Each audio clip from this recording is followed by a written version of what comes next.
سورہ آل عمران کی آیت نمبر 183 ہے۔ اعوذ باللہ من الشیطان الرجیم، بسم اللہ الرحمن الرحیم۔ الذين قالوا إن الله عهد إلينا ألا نؤمن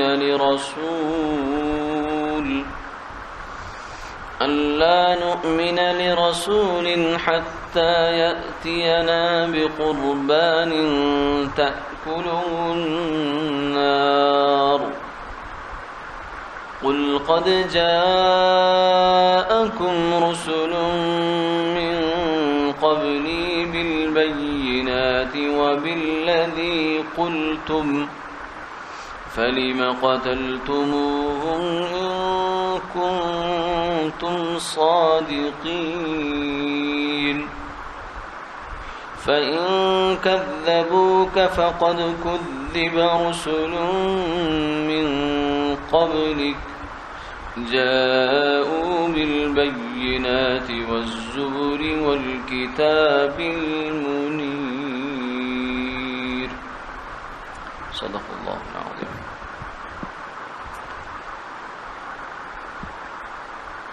جنہوں نے کہا بے شک اللہ نے ہم سے یہ فرمایا ہے کہ ہم کسی رسول پر ایمان نہ لائیں جب تک کہ وہ ہمارے پاس ایسی قربانی کی چیز نہ لائے جسے آگ کھا جائے، آپ فرما دیجئے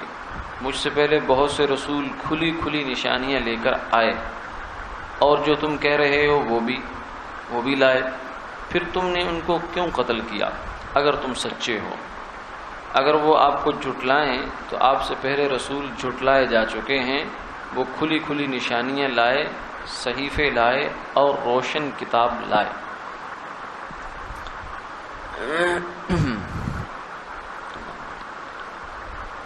ان آیات کا پس منظر یہ ہے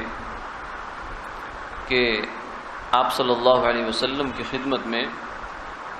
کچھ یہودی علماء اور سردار آئے، جن میں کعب بن اشرف بھی تھا اور حویی بن اخطب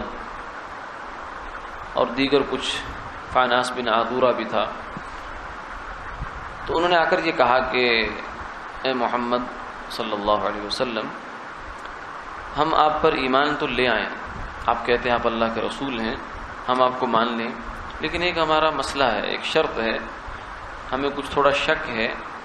تو وہ ہمارا شک ختم ہو سکتا ہے ایک بات سے۔ وہ بات یہ ہے کہ تورات میں ہم سے اللہ نے یہ وعدہ کیا ہے کہ کوئی رسول بھی جب آ کر اپنی نبوت کا اعلان کرے تو تم اس وقت تک اس کی تصدیق نہ کرنا جب تک وہ ایسی قربانی نہ کرے کہ جس کو آسمان سے ایک آگ آ کر کھا جائے، بھسم کر دے، جلا دے۔ تو چونکہ آپ نے ایسا کوئی ہمارے سامنے کوئی نشانی پیش نہیں کی، اس لیے ہم آپ کو رسول نہیں مان سکتے۔ تو یہ یہودیوں کی جو ہے وہ جو روایت پیچھے سے چلی آتی تھی، اس کے اندر تو یہ تھا کہ چونکہ یہ قومیں، آپ صلی اللہ علیہ وسلم نے فرمایا ایک موقع پر کہ احلت لی الغنائم، کہ میرے لیے اللہ نے مال غنیمت کو حلال کر دیا، اور کئی خصوصیات گنوائی، جعلت لی الارض مسجدا وطہورا، کہ پوری زمین کو اللہ نے میرے لیے عبادت کی جگہ بنا دیا، جہاں چاہوں اللہ کا نام لوں، نماز پڑھ لوں، اور جو پانی اور مٹی ہے وہ پاک کر دیے۔ جبکہ یہودیوں کے لیے ایسا نہیں تھا، بلکہ پچھلی امتوں کے لیے بھی نہیں تھا۔ تو وہ اگر جہاد کرتے تھے، راہ خدا میں جنگ کرتے تھے، قتال کرتے تھے، تو اس کے نتیجے میں جو مال غنیمت ان کو حاصل ہوتا تھا وہ استعمال نہیں کر سکتے تھے۔ اس کے لیے وہ سارے کا سارا مال غنیمت ایک جگہ اکٹھا کرتے تھے اور پھر اس کو چھوڑ کر پیچھے ہٹ جایا کرتے تھے، اور اوپر سے آسمان سے ایک سفید رنگ کی جو ہے وہ بجلی نما آگ آتی تھی اور وہ آ کر اس کو کھا جاتی تھی۔ کھا سے مراد یہ ہے کہ بھسم کر دیتی تھی، ختم، جلا کر راکھ کر دیتی تھی، اور وہ کسی کام کا نہیں رہتا تھا۔ آپ صلی اللہ علیہ وسلم نے فرمایا کہ بے شک اللہ نے اس امت کا، امت محمدیہ کے ضعف، کمزوری کو پیش نظر رکھا، اور اس بات کو بھی پیش نظر رکھا کہ یہود کا زمانہ تھوڑا تھا، امت محمدیہ کا زمانہ لمبا ہے، قیامت تک چلنا ہے، تو اس لیے اللہ نے کچھ تخفیفات دے دی ہیں، نرمی دے دی ہے، جن میں سے ایک نرمی یہ ہے کہ مال غنیمت امت محمدیہ کے لیے حلال ہو گیا ہے۔ اسی طریقے سے دوسری چیز یہ ہوتی تھی کہ جب وہ کوئی نبی یا کوئی بھی مقرب بندہ قربانی کرتا تھا بنی اسرائیل میں، تو آ کر آگ کھا جاتی تھی اس کو۔ تو یہودیوں نے کہا کہ ماننا تو ہم نے حضور کو ہے نہیں، یہ تو قرآن پاک میں واضح طور سے صاف صاف لکھا ہے کہ وہ لوگ جانتے بہت اچھی طرح تھے کہ آپ صلی اللہ علیہ وسلم اللہ کے سچے پیغمبر ہیں، مگر مانتے نہیں تھے، اور نہ ماننے کی وجہ ان کے عناد اور ہٹ درمی تھی، اور کوئی وجہ نہیں تھی۔ اب انہوں نے کہا کہ اور کیا کریں؟ تو کوئی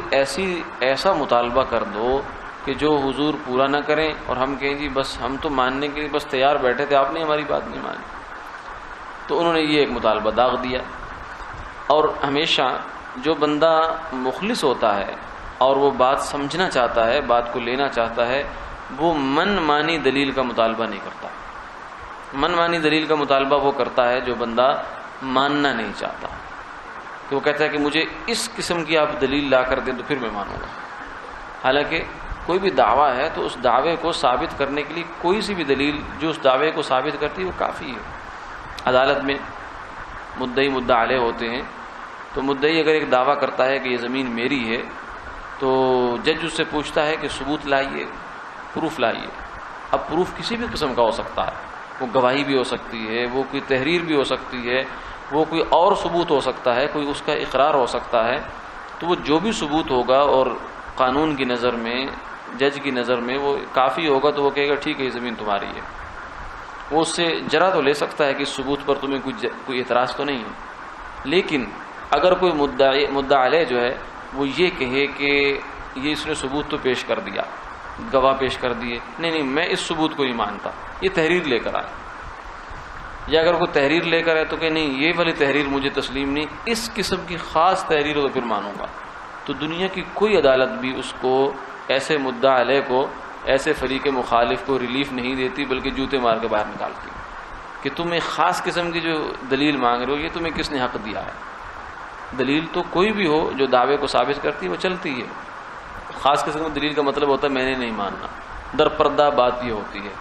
تو یہودی بھی جو ہیں وہ انہوں نے بھی اس قسم کا وتیرہ، اہل جو مشرکین مکہ تھے وہ بھی ایسے ہی کرتے تھے، آپ صلی اللہ علیہ وسلم سے جو ہے وہ ایسے عجیب و غریب فضول مطالبات کرتے تھے کہ من مانیں، کہ آپ ایسا کریں تو پھر مانیں گے، ایسا کریں تو پھر مانیں گے۔ بھئی جب نبی ہیں وہ کہتے ہیں میں نبی ہوں، تو نبی کی نبوت کے لیے جو دلائل ہو سکتے ہیں بس وہ کافی ہیں۔ اب تم جو ہے اس قسم کے خاص مطالبے کرو گے تو یہ تو معقول بات نہیں ہے، دنیا کے کہیں بھی عقل میں آنے والی نہیں ہے۔ تو یہاں بھی چونکہ انہوں نے مطالبہ اسی قسم کا کیا کہ ہمارے لیے وہ لے کر آئے۔ تو ایک بات تو یہ تھی کہ یہودیوں کا یہ جو قول تھا یہ بھی جھوٹ تھا، کہیں تورات میں ایسا وعدہ نہیں ہے۔ انہوں نے کہا کہ اللہ نے ہم سے یہ وعدہ لیا ہے کہ جب تک کوئی رسول آ کر ایسی قربانی نہ کرے تم نے اس کو ماننا نہیں ہے، یہ جھوٹ بولا ہے انہوں نے۔ تورات میں کہیں بھی اس قسم کا وعدہ نہیں ہے کہ اس کے بغیر ماننا نہیں ہے۔ ہاں یہ ضرور ہے کہ تورات میں سابقہ نبیوں کی قربانیوں کا اس طرح کا تذکرہ موجود ہے، لیکن اس سے یہ کہیں ثابت نہیں ہوتا کہ جب تک کوئی نبی اس قسم کی قربانی نہ کرے وہ نبی نہیں ہے۔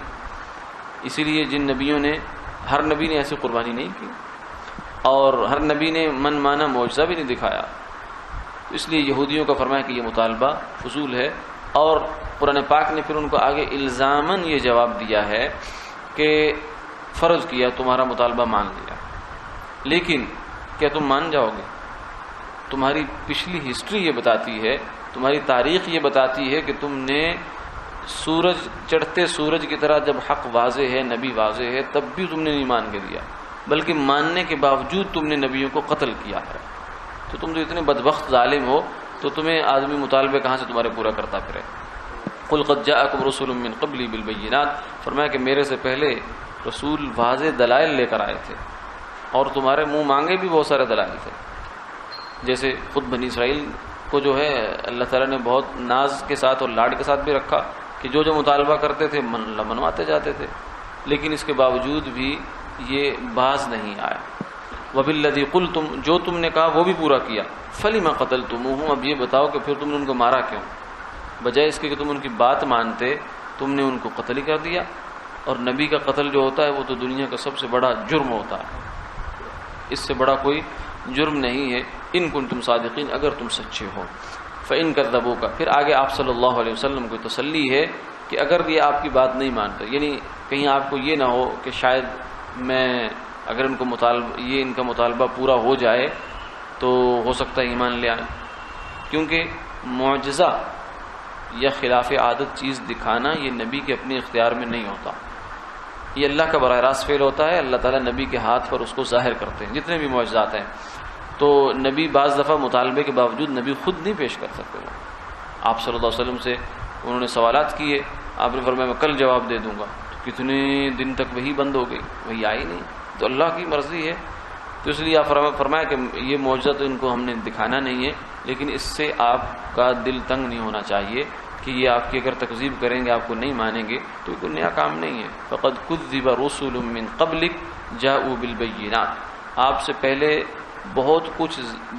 بڑی چیزیں، بڑے مطالبے ان کے پورے ہوئے، بڑے دلائل ان کو دیے گئے۔ بینات، بینہ کہتے ہیں اس دلیل کو جو بہت کھلی ہو، اس لیے حدیث پاک میں تھا البینۃ علی المدعی والیمین علی من انکر، کہ دلیل فراہم کرنا یہ مدعی کے ذمہ ہوتا ہے، جو بندہ کوئی دعویٰ کرتا ہے نا وہ ثبوت فراہم کرتا ہے، اور بینہ اس ثبوت کو کہتے ہیں جو بہت کھلا ہو، جس سے دعویٰ ایسے جو ہے وہ خود بخود ثابت ہو رہا ہو۔ تو یہ رسول ان کے پاس بینات لے کر آئے، بہت واضح روشن دلائل لے کر آئے، والزبر، صحیفے لے کر آئے، کتابیں لے کر آئے، والکتاب المنیر، اور روشن کتاب لے کر آئے۔ اب بنی اسرائیل کی جو ہسٹری ہے وہ تو عجیب و غریب ہے۔ انہوں نے موسیٰ علیہ السلام سے کہا ارنا اللہ جہرۃ، کہ ہم لن نؤمن لک حتی نر اللہ جہرہ، ہم اس وقت تک آپ کی بات نہیں مانیں گے جب تک آپ ہمیں اللہ کو دکھا نہیں دیتے۔ لو جی، اتنا بڑا مطالبہ داغ دیا کہ جب تک ہم اللہ کو دیکھ نہیں لیں گے واضح کھلا ہم اس وقت تک ایمان نہیں لائیں گے۔ اب اللہ تعالیٰ موسیٰ علیہ السلام لے کے چل پڑے، کوہ طور پر پہنچے، وہاں جا کر جو ہے وہ ایسا زلزلہ آیا اور ایسی جو ہے وہ ہلچل ہوئی کہ وہاں یہ سارے بے ہوش ہو کے، ایک روایت میں آتا ہے مر گئے، اور ایک میں آتا ہے کہ بالکل بے ہوش آخر درجے میں پہنچ گئے۔ تو موسیٰ علیہ السلام نے کہا یا اللہ،